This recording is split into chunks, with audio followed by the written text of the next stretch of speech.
Welcome to JNI today. ముందుగా headlines చూద్దాం. కృష్ణా జలాలపై అసెంబ్లీలో చర్చ. హరీష్ రావు చేసిన వ్యాఖ్యలపై స్పందించిన సీఎం రేవంత్ రెడ్డి. కృష్ణా జలాలపై చర్చ సాగుతుంటే కేసీఆర్ ఫామ్ హౌస్ కే పరిమితమయ్యారని ఆరోపణ.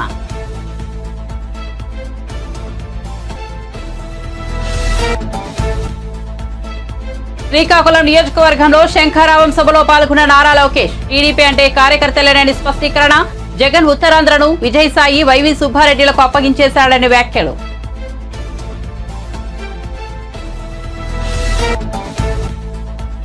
కేసీఆర్ పై మంత్రి కోమిటిరెడ్డి వ్యాఖ్యలపై హరీష్ రావు ఆగ్రహం. వ్యాఖ్యలకు బేషరతుగా క్షమాపణ చెప్పాలని అసెంబ్లీలో డిమాండ్.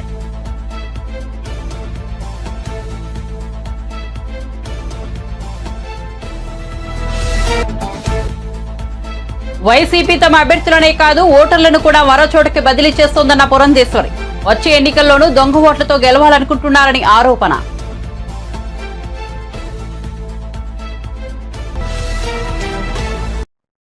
ఇక వార్త వివరాల్లోకి వెళ్తే ఒక ఆయనను 2009లో కరీంనగర్ ప్రజలు తరిమి కొడితే అక్కడి నుంచి పారిపోయి పాలమూరు జిల్లాకు వలస వచ్చారని, మహబూబ్ నగర్ వాసులు ఆయన్ను ఎంపీగా గెలిపించారని ముఖ్యమంత్రి రేవంత్ రెడ్డి అసెంబ్లీలో బీఆర్ఎస్ అధినేత కేసీఆర్ ను ఉద్దేశించి అన్నారు. కృష్ణా జలాలపై చర్చ సందర్భంగా హరీష్ రావు చేసిన వ్యాఖ్యలపై సీఎం రేవంత్ రెడ్డి స్పందించారు. అసెంబ్లీలో హరీష్ రావు పచ్చి అబద్దాలు మాట్లాడారని మండిపడ్డారు. అసెంబ్లీలో కృష్ణా జలాలపై చర్చ సాగుతుంటే ప్రధాన ప్రతిపక్ష నేత కేసీఆర్ చర్చలో పాల్గొనకుండా ఫామ్ హౌస్ కే పరిమితమయ్యారని ఆరోపించారు. దక్షిణ తెలంగాణ కృష్ణా జలాలపై ఆధారపడి ఉందన్నారు. తెలంగాణ సమాజానికి వాస్తవాలు చెప్పాల్సిన అవసరం ఉందన్నారు. ప్రాజెక్టులను కేంద్ర ప్రభుత్వానికి అప్పగించేదే లేదని, కృష్ణా జలాల్లో 68% వాటా తెలంగాణకు ఇవ్వాల్సిందేనని ప్రత్యేక తీర్మానం ప్రవేశపెట్టినప్పుడు ప్రధాన ప్రతిపక్ష నేత హుందాగా సభకు వచ్చి మద్దతు పలకాల్సింది అన్నారు. మనం తెలంగాణ హక్కులు, తెలంగాణ నీటి కోసం ఒకే మాట మీద నిలబడ్డామని, ఆంధ్రప్రదేశ్ కు కేంద్రానికి ఒక సందేశాన్ని పంపించాల్సిన సందర్భంలో ప్రతిపక్ష నేత సభకు రాకుండా ఫామ్ హౌస్ లో దాక్కున్నారని విమర్శించారు. సమాజానికి నీళ్ళు అనేవి ప్రాణప్రదాయిని. ముఖ్యంగా దక్షిణ తెలంగాణ, మహబూబ్ నగర్, రంగారెడ్డి, నల్గొండ, ఖమ్మం జిల్లా వరకు కృష్ణానది జలాల మీదనే ఆధారపడి జీవితాలు కొనసాగిస్తున్నాము. మహబూబ్ నగర్ జిల్లా 10 లక్షల మందికి పైగా వలసలు పోయి తట్ట పని, పార పని, మట్టి పని, బొగ్గుబాయి, ముంబై లాంటి వలసలు పోవడానికి కారణము 2009లో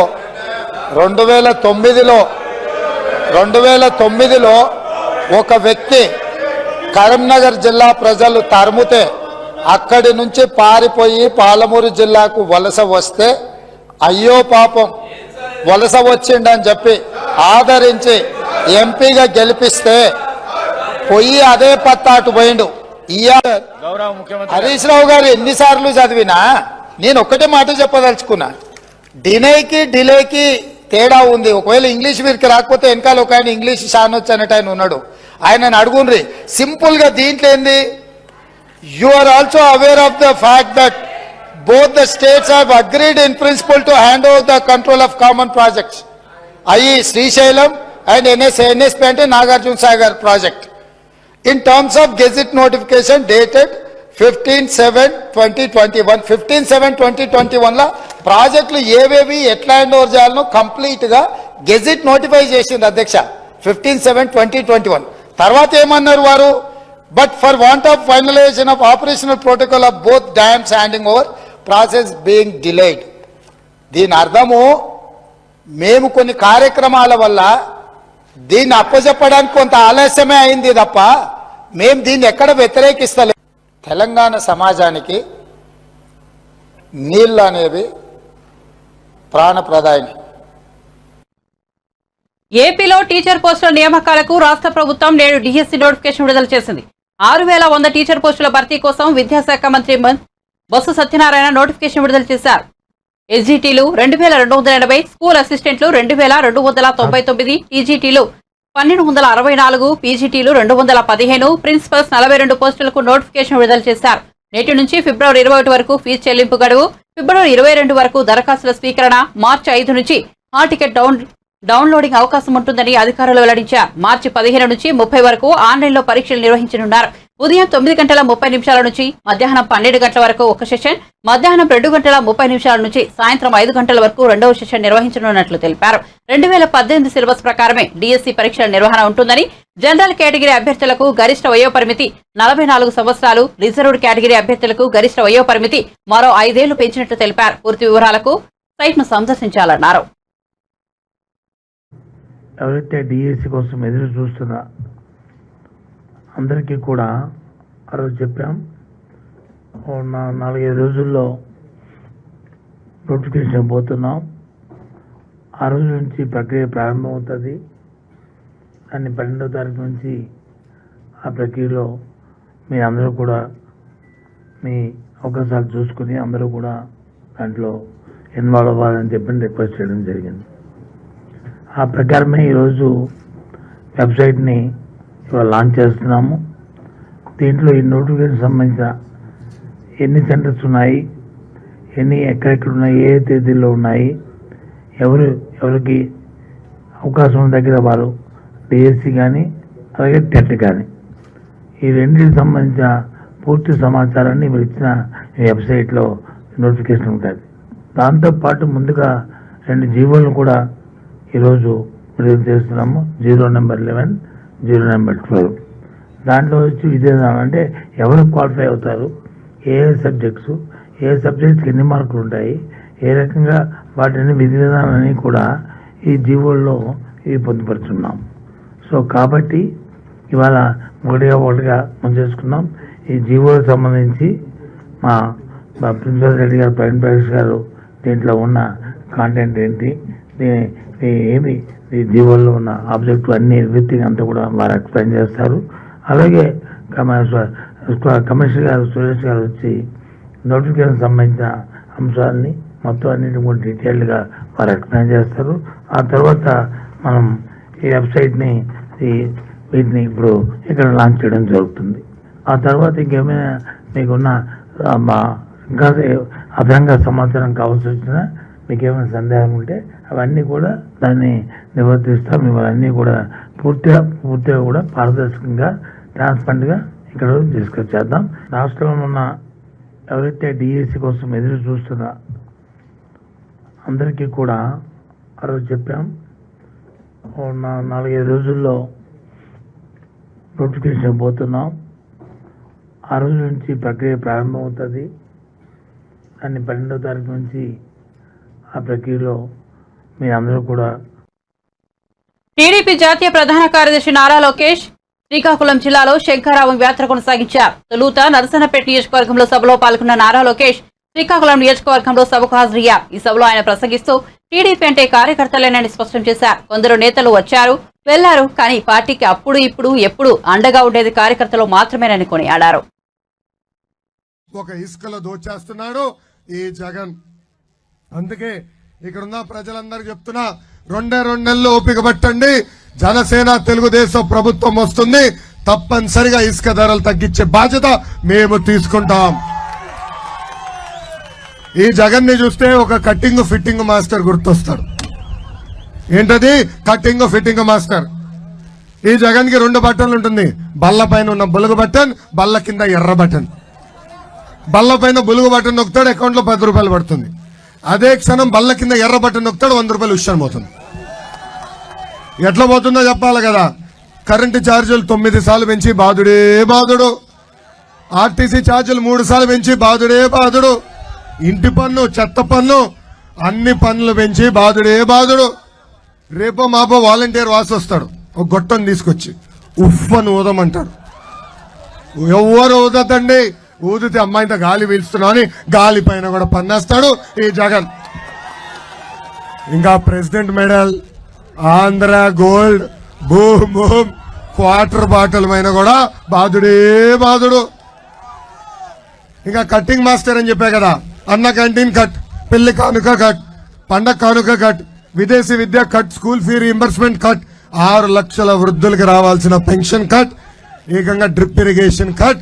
ఇట్లా భారతదేశ చరిత్రలోనే 100 సంక్షేమ కార్యక్రమాలు కట్ చేసిన ఏకైక ముఖ్యమంత్రి ఈ జగన్. ఇక్కడ ఉన్న కార్యకర్తలందరూ మనం గుర్తు పెట్టుకోవాలా. అసలు ఆంధ్ర రాష్ట్రానికి సంక్షేమమే పరిచయం చేసిన వ్యక్తి విశ్వవిఖ్యాత నట సార్వభౌమ స్వర్గశ్రీ నందమూరి తారక రామారావు గారు. ఆనాడు 2 రూపాయలకే కిలో బియ్యం అందించారు. ఆస్తుల్లో మహిళలకి సమాన హక్కు కల్పించారు. దాని తర్వాత చంద్రబాబు నాయుడు గారు ముఖ్యమంత్రి అయినప్పుడు డ్వాక్రా పథకం తీసుకొచ్చారు. దీపం ద్వారా ఉచితంగా గ్యాస్ కనెక్షన్లు అందజేశారు. చంద్రన బీమా, అన్న క్యాంటీన్, పెళ్లి కానుక, విదేశీ విద్య, ఇట్లా చెప్పుకుంటా పోతే దాదాపు 100 సంక్షేమ కార్యక్రమాలు చేసిన ఏకైక పార్టీ తెలుగుదేశం పార్టీ. ఇది మనం బలంగా ప్రజల్లోకి తీసుకెళ్లాలి. ప్రజల పడుతున్న కష్టాలు నేరుగా మనం చూసాం. అందుకే ఇప్పుడు చంద్రబాబు గారు పవన్ అన్న కలిసి బాబు సూపర్ 6 ప్రకటించారు. దాంట్లో ప్రధానంగా మన ప్రభుత్వ అధికారంలోకి వచ్చిన 5 సంవత్సరాల్లో 20 లక్షల ఉద్యోగాలు కల్పించే బాధ్యత మనం తీసుకుందాం. అంతేకాదు ఉద్యోగం వచ్చేదానికి కొంచెం సమయం పడితే ప్రతి నిరుద్యోగ యువకులకి ప్రతి నెల 3,000 రూపాయలు నిరుద్యోగ భృతి కూడా మనం ఇవ్వబోతున్నాం. ఇంకా స్కూల్కి వెళ్లే ప్రతి విద్యార్థి కుటుంబానికి ప్రతి సంవత్సరం 15,000 రూపాయలు మన ప్రభుత్వం ఇవ్వబోతుంది. అంటే ఒక పిల్లోడు వెళ్తే 15,000, 2 వెళ్తే 30,000, 3 వెళ్తే 45,000 రూపాయలు మన ప్రభుత్వం ఇవ్వబోతుంది. మూడోది, రైతన్న చాలా ఇబ్బందులు ఎదుర్కొంటున్నారు. రైతన్నని ఆదుకునేదానికి ప్రతి సంవత్సరం 20,000 రూపాయలు ఆర్థిక సాయం కూడా మన ప్రభుత్వం చేస్తుంది. ఇంకా ప్రతి ఇంటికి ప్రతి ఏడా 3 గ్యాస్ సిలిండర్లు ఉచితంగా మనం ఇవ్వబోతున్నాం. ఇంకా 18 సంవత్సరాల నుంచి 59 సంవత్సరాల వయసు కలిగిన మహిళలకి ప్రతి నెల 1,500 రూపాయలు మన ప్రభుత్వం ఇవ్వబోతుంది. అంటే సంవత్సరానికి 18,000, 5 సంవత్సరాల్లో 90,000 రూపాయలు మన ప్రభుత్వం మహిళలకి ఇవ్వబోతుంది. ఇంకా ఉత్తరాంధ్రకి పట్టిన శని జగన్ 3 రాజధానులన్నీ మన జీవితాలతో 3 ముక్కలాటలు ఆడుతున్నారు. ఇక్కడున్న యువతను అడుగుతున్నా, ఉత్తరాంధ్ర కనీసం ఒక్క పరిశ్రమను తీసుకొచ్చాడా? ఒక్కరికైనా ఉద్యోగం కల్పించాడా? 500 కోట్ల రూపాయలతో ఏకంగా విశాఖపట్నంలో ప్యాలెస్ కట్టుకునే సమయం ఉంది, కానీ ఉత్తరాంధ్రకి ఒక్క పరిశ్రమ తీసుకురాలేదు. ఎన్నికల ముందల విశాఖ రైల్వే జోన్ కి అవసరమైన నిధులు కేటాయిస్తానని హామీ ఇచ్చి కనీసం 1 రూపాయి కేటాయించలేదు. రైల్వే జోన్ కి అవసరమైన భూములు కూడా. శ్రీకాకుళం నియోజకవర్గంలో నిర్వహించిన టీడీపీ శంఖారావం సభలో ఎంపీ కింజరపు రామ్మోహన్ నాయుడు కూడా పాల్గొన్నారు. ఈ సందర్భంగా ఆయన ప్రసంగిస్తూ రాబోయే కాలంలో టీడీపీ జనసేన విజయానికి నాంది పలుకుతూ యువనేత లోకేష్ శంఖారావం యాత్ర చేపట్టారని వెల్లడించారు. యోగులం పాదయాత్ర తమ ప్రాంతానికి కూడా వస్తుందని, ఎంతో ఆశతో తామంతా ఎదురు చూశామని, లోకేష్ పాదయాత్ర భీమిలిలోనే నిలిచిపోవడంతో నిరాశ చెందామని రామ్మోహన్ నాయుడు తెలిపారు. అయితే మాట మీద నిలబడి ఈ రోజు తమ నియోజకవర్గానికి వచ్చినందుకు లోకేష్ కు ధన్యవాదాలు తెలుపుకుంటున్నామని అన్నారు. నాయకుడు ఈరోజు ఆఖరికి ముగింపు సభ విజయనగరంలో భీమిల్లోనే అయిపోయిందనంటే ఒక పక్కన చాలా నిరాశపడ్డాం. అయ్యో, మా యువ నాయకుడు నారా లోకేష్ గారిని మేము చూడలేకపోయాం, ఆయనతో కలిసి నడవలేకపోయామన్న బాధ ఉన్నా మాట మీద నిలబడి మీరు ఆ రోజు మాట ఇచ్చారు, మా శ్రీకాకుళం జిల్లా వస్తామని మాట మీద నిలబడి ఈ రోజు మళ్ళీ మా జిల్లాకి, మా నియోజకవర్గానికి వచ్చి మా ప్రజల్లో ఇంత ఉత్సాహం నింపినందుకు ప్రత్యేకమైనటువంటి ధన్యవాదాలు లోకేష్ అన్న గారికి తెలియజేస్తున్నాం.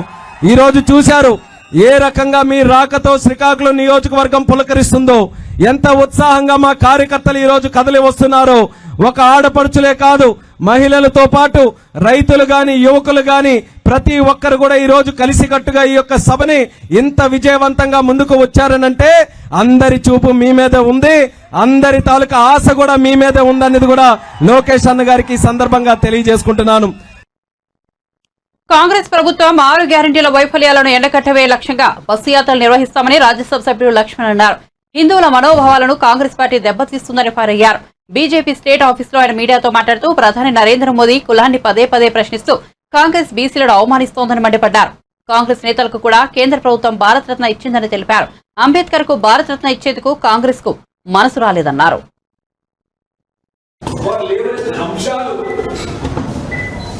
వాటి మీద సమాధానం ఈ దేశ ప్రజానికానికి వారు చెప్పకుండా రాజకీయంగా ఎదురుగానే చేయడం, నరేంద్ర మోడీ గారి యొక్క కులాన్ని పదే ప్రస్తావించి మొత్తం ఓబీసీలను అవమానపరచడం, ఈ దేశం ఈరోజు గమనిస్తా ఉన్నది.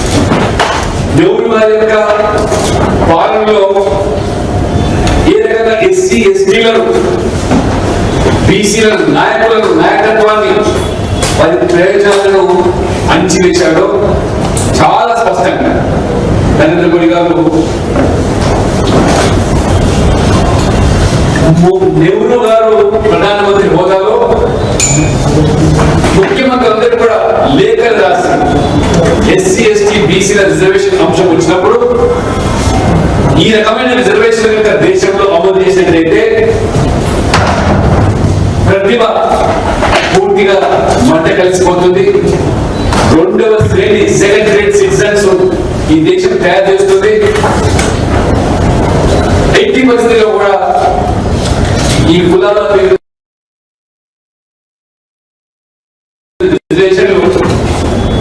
కనీసమైనటువంటి మనసు రాలేదంటే ఇది కాంగ్రెస్ యొక్క నైజం, నెహ్రూ కుటుంబం యొక్క నైజాన్ని. కేసీఆర్ పై మంత్రి కోమిరెడ్డి వ్యాఖ్యలపై హరీష్ రావు ఆగ్రహం వ్యక్తం చేశారు. కేసీఆర్ పై వ్యాఖ్యలకు బేషరతుగా క్షమాపణ చెప్పాలని డిమాండ్ చేశారు. నల్గొండలో బీఆర్ఎస్ సభ పెట్టడంతోనే కేఆర్ఎంబీకి ప్రాజెక్టులను అప్పచెప్పడంపై కాంగ్రెస్ ప్రభుత్వం వెనక్కు తగ్గిందన్నారు. మంత్రి ఉత్తమ్ కుమార్ రెడ్డి సత్యదూరమైన ప్రజెంటేషన్ ఇచ్చారని విమర్శించారు. ఈ సందర్భంగా మంత్రి కోమిరెడ్డి కలెక్ట్ చేసుకుని మాట్లాడుతూ ఏపీ సీఎం జగన్ స్టేట్మెంట్ విన్న తర్వాత కేసీఆర్ తల ఎక్కడ పెట్టుకుంటారని ప్రశ్నించారు. ఎన్నికల్లో బీఆర్ఎస్ కు నల్గొండ ప్రజలు చెప్పుతో కొట్టినట్టు సమాధానం ఇచ్చారని చెప్పారు. దీంతో మంత్రి వ్యాఖ్యలపై హరీష్ రావు అభ్యంతరం తెలిపారు. అధ్యక్ష, ఇప్పుడు స్మితా సబర్వాల్ లెటర్ గురించి మీరు మాట్లాడుతున్నారు. అదే విషయాన్ని రాహుల్ బొజ్జా గారు కూడా అదే లెటర్లు రాసినారు. ఆపరేషన్ ప్రోటోకాల్ అంటే ఏంది అధ్యక్ష? ఇప్పుడు రాహుల్ బొజ్జా గారి లెటర్ కూడా చదివి వినిపిస్తా ఒకసారి. Page number 3, KWDT2 is mandated to make operation protocol between Andhra Pradesh and Telangana. Me secretary రాసిన 50-50 ఇవని ఎప్పటిదాకా రాహుల్ బొజ్జా గారు అయితే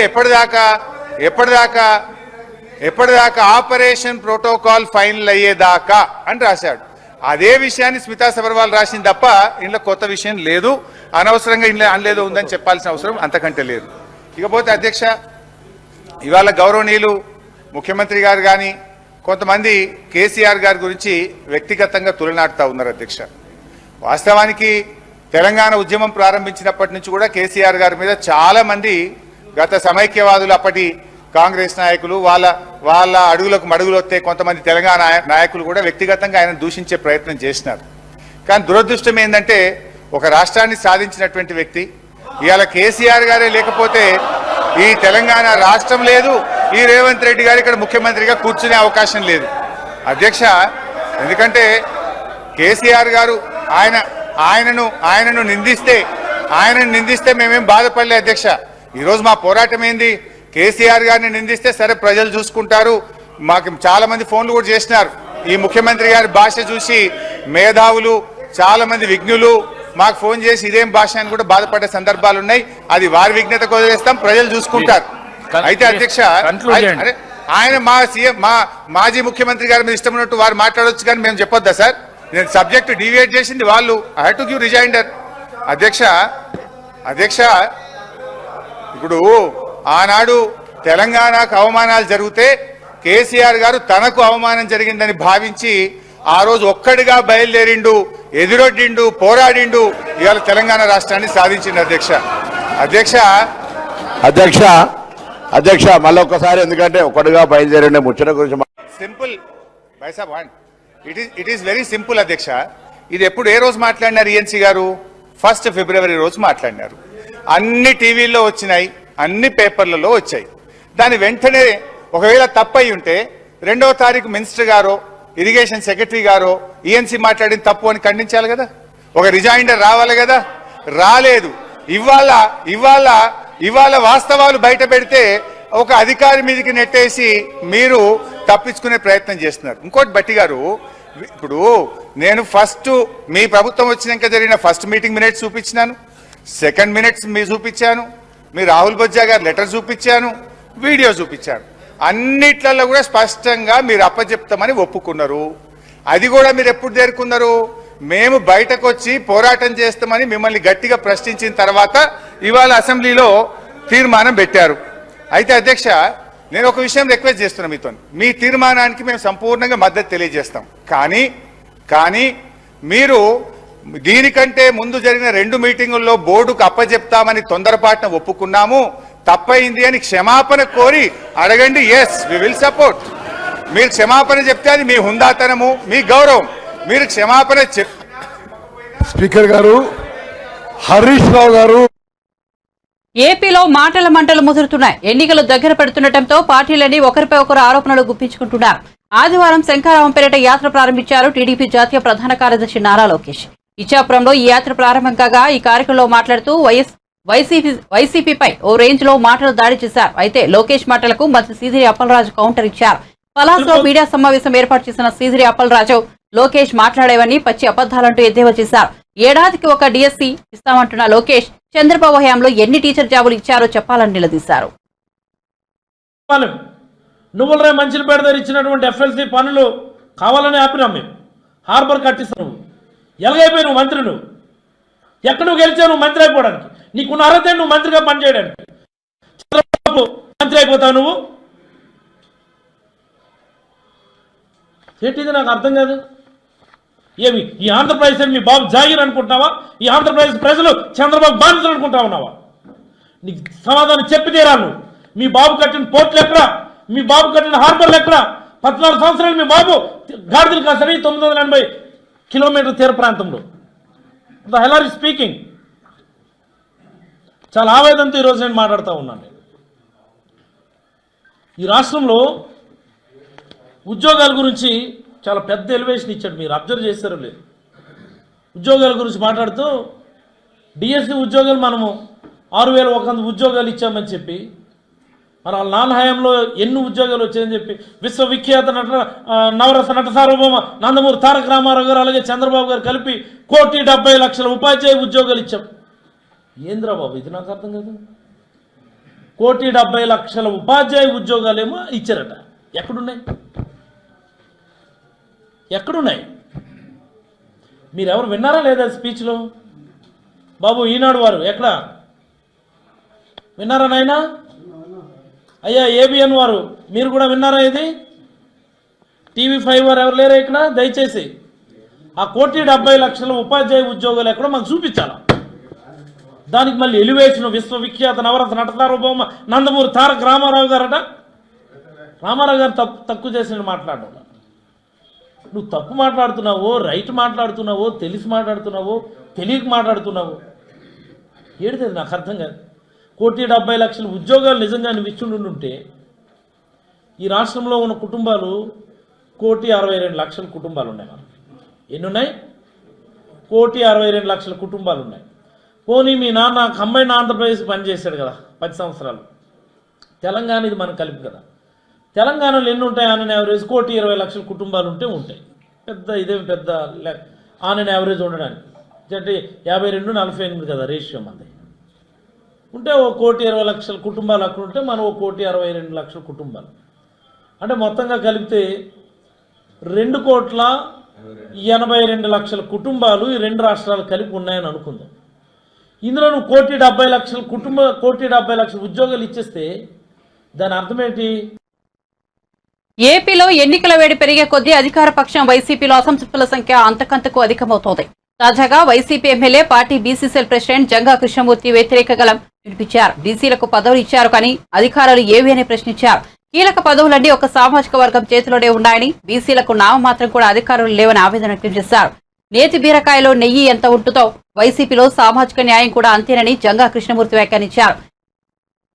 కాంగ్రెస్ పార్టీ వివిధ పదవుల్లో కాంగ్రెస్ పార్టీ పెట్టక ముందు కూడా వైఎస్ఆర్ కాంగ్రెస్ పార్టీ ప్రతిష్ట కోసం, జగన్మోహన్ రెడ్డి గారు ముఖ్యమంత్రి చేయాలన్న ఆలోచన కోసం రాష్ట్ర వ్యాప్తంగా తిరిగి జగన్మోహన్ రెడ్డి గారి గెలుపులో నేను కూడా భాగస్వామ్యం కావటం జరిగింది.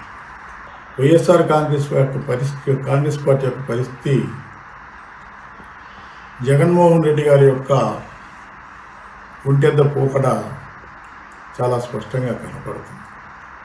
ఈరోజు ఈ రాష్ట్ర పరిస్థితి చూద్దాం.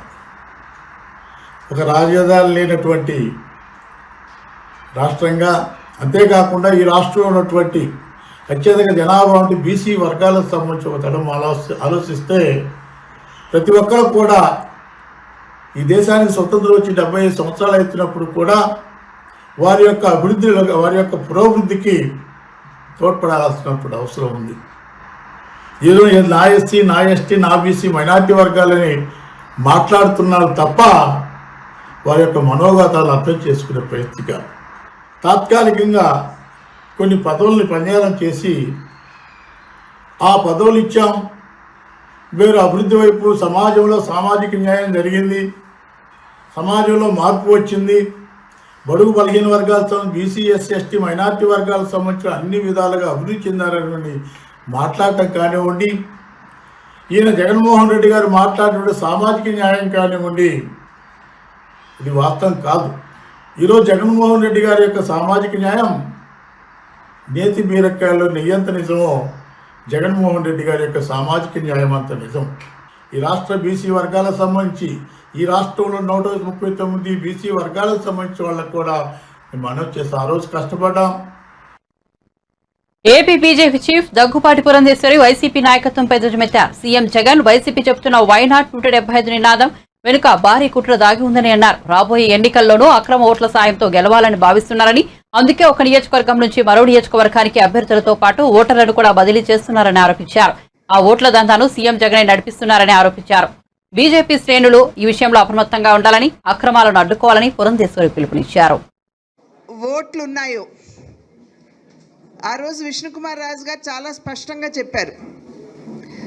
వారి నియోజకవర్గంలో 2,70,000 ఓట్లుంటే ఇంటింటికి వారు సర్వే చేయించినటువంటి సందర్భంలో 61,000 ఓట్లు ఎవరైతే అక్కడ భౌతికంగా లేరో వారి పేర్లన్నీ కూడా ఓటర్ లిస్టులో ఉన్నటువంటి విషయాన్ని వారు ఎలక్షన్ కమిషనర్ దృష్టికి తీసుకురావడం జరిగింది, సెంట్రల్ ఎలక్షన్ కమిషనర్ దృష్టికి.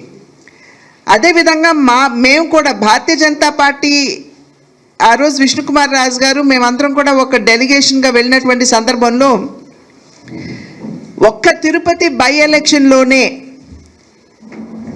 ఫేక్ ఎపిక్ కార్డ్స్ని తయారు చేసి దొంగ ఫోటోలు వాటి మీద అంటించి ఫోటోల్ని బ్లర్ చేసేసి, అంటే క్లియర్గా కనపడకుండా ఆ వ్యక్తి మొహం దాన్ని బ్లర్ చేసేసి 35,000 దొంగ ఓట్లు ఒక్క తిరుపతి బై ఎలక్షన్లోనే వేసుకోవటం జరిగింది. ఎప్పుడైతే మేము రుజువులతో సహా మేము తీసుకుని వెళ్ళి ఎలక్షన్ కమిషనర్ గారికి ఇచ్చామో వారు వెంటనే దాని మీద దర్యాప్తు చేయించడం, మొన్న గిరీష్ గారు అనేటువంటి ఒక ఆఫీసర్ని సస్పెండ్ చేయటం, నిన్న ఇంకొక ఐఏఎస్ ఆఫీసర్ మీద యాక్షన్ తీసుకోవటం, ఇవాళ మీడియాలో చూస్తే ఐపీఎస్ల మీద కూడా ఇవాళ చర్యలు తీసుకోవటం జరిగింది. ఇది మనం కేవలం ఒక్క తిరుపతి బై ఎలక్షన్ వరకే పరిమితం అవుతుంది అని చెప్పి భావించినట్లయితే ఇది మన తప్పిదమే. ఎందుకంటే నిన్న మొన్న మనకి వచ్చినటువంటి సమాచారం ప్రకారం ఏదైతే జగన్మోహన్ రెడ్డి గారు అభ్యర్థుల్ని మారుస్తున్నారు, ఇప్పుడు నర్సరావుపేట నుండి విడుదల రజనీ గారిని తీసుకొచ్చి గుంటూరు వెస్ట్ అని చెప్పి అన్నారు, చిలుకూరుపేట నుండి నర్సరావుపేట కాదు చిలుకూరుపేట నుండి తీసుకొచ్చి గుంటూరు వెస్ట్ అని చెప్పి అంటున్నారు. అన్నటువంటి సందర్భంలో దగ్గర 10,000 మంది ఓటర్స్ వాళ్ళ అనుయాయులు ఎవరైతే ఉన్నారో వారిని తీసుకొని వచ్చి ఇక్కడ గుంటూరు వెస్ట్లో నమోదు చేయించుకునేటువంటి ప్రక్రియ లోపాయకారిగా జరుగుతున్నది. ఇది ఒక ఎగ్జాంపుల్ మాత్రమే నేను చెప్పేది. ఆ రకంగా ఒక నియోజకవర్గంలో ఉన్నటువంటి ఓటర్ని ఇంకొక నియోజకవర్గానికి తీసుకుని వెళ్ళి పెద్ద సంఖ్యలో అక్కడ వారి పేర్లు నమోదు చేసి ఎక్కడైతే అభ్యర్థుల మార్పు జరుగుతున్నదో, కనుకనే కాబోలు వైఎస్ఆర్సీపీ నాయకులు కావచ్చు, స్వయంగా జగన్మోహన్ రెడ్డి గారు కావచ్చు, వై నాట్ 175 అంటున్నారు. అంటే ఈ రకంగా దొంగ ఓట్లు వేయించుకుని దొంగ ఎపిక్ కార్డులు సృష్టించి ఓటర్ని ఒక నియోజకవర్గం నుండి ఇంకొక నియోజకవర్గానికి తీసుకుని వచ్చి వారిని అక్కడ నమోదు చేసి ఓట్లు దండుకునేటువంటి ప్రక్రియ ఏదైతే జరుగుతుందో ఇది ప్రజలు గమనించాలి అని చెప్పి చేస్తున్నటువంటి అభ్యర్థన. దీని మీద సెంట్రల్ ఎలక్షన్ కమిషన్ గారికి ఇంతకు ముందు మేము ఫిర్యాదు చేసినటువంటి సందర్భంలో యాక్షన్ తీసుకోవడం జరిగింది. మరి ఒక్కసారి కూడా ఈ విషయాలన్నీ వారి దృష్టికి మేము తీసుకువెళ్ళటం జరిగింది. అదేవిధంగా ఇవాళ చూసినట్లయితే పెద్ద సంఖ్యలో బులెటిన్ ముగించే ముందు హెడ్లైన్స్ మరోసారి చూద్దాం. కృష్ణా జలాలపై అసెంబ్లీలో చర్చ. హరీష్ రావు చేసిన వ్యాఖ్యలపై స్పందించిన సీఎం రేవంత్ రెడ్డి. కృష్ణా జలాలపై చర్చ సాగుతుంటే కేసీఆర్ ఫామ్ హౌస్ కే పరిమితమయ్యారని ఆరోపణ.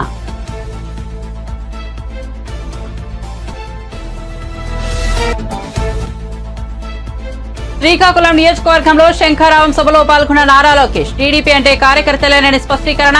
జగన్ ఉత్తరాంధ్రను విజయసాయి వైవి సుబ్బారెడ్డిలకు అప్పగించేశాడని వ్యాఖ్యలు.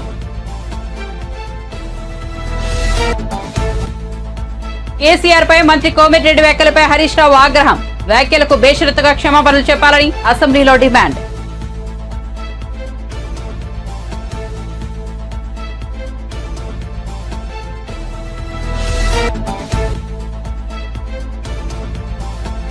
వైసీపీ తమ అభ్యర్థులనే కాదు ఓటర్లను కూడా మరో చోటికి బదిలీ చేస్తుందన్న పురంధేశ్వరి. వచ్చే ఎన్నికల్లోనూ దొంగ ఓట్లతో గెలవాలనుకుంటున్నారని ఆరోపణ.